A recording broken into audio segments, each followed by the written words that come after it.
හරි ලස්සන චොකලට් පාට කොල්ලෙක්. කෙල්ලෙක්ව තෝරගද්දි මම මොනවද බලන්නේ?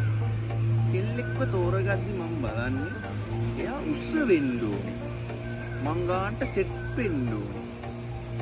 අනිවාර්යෙන්ම එයාගේ ඇඟ හැඩ වෙලා මහත් වෙන්න ඕනේ. මම බවුන්සර් තමයි බෝල දාන්නේ.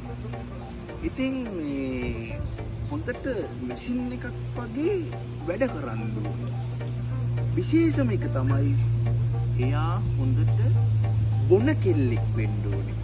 මොකද කෙල්ලෝ 1000ක් මැද්දේ බොන කෙල්ල තමයි සුපිරි. ඔයා හරි වෙනස් මතයක් දරන්නේ. පුදුමයි ලංකාවේ වගේ කොල්ලෙක් ඉන්නවා කිව්වම. එයාට මම වල රෙස්පෙක්ට් කරනවා.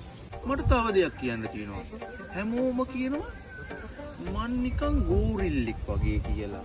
ඇයි ඒ? මට හරි දුකයි ඒකට. එයාලා කියන්නේ ඒක ඇත්තටනේ. මං ගෝරිල්ලෙක් තමයි. නෑ ඔයා හරි ලස්සන චොකලට් පාට කොල්ලෙක්.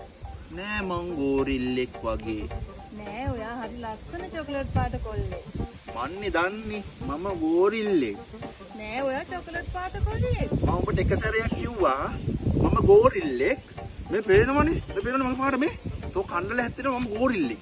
තෝ ගෝරිල්ලෙක්ම තමයි. මේ ආත්මෙ විතර නෙමෙයි තෝ උපදින හැම ආත්මික ගෝරියෙක්. අම්මෝ තෝ වගේ ගෝරිල්ලෙක්. ආවා මෙතන කොටට ගාලා මයික් එකක් අරගෙන ඉන්ටර්වයුව ගන්න.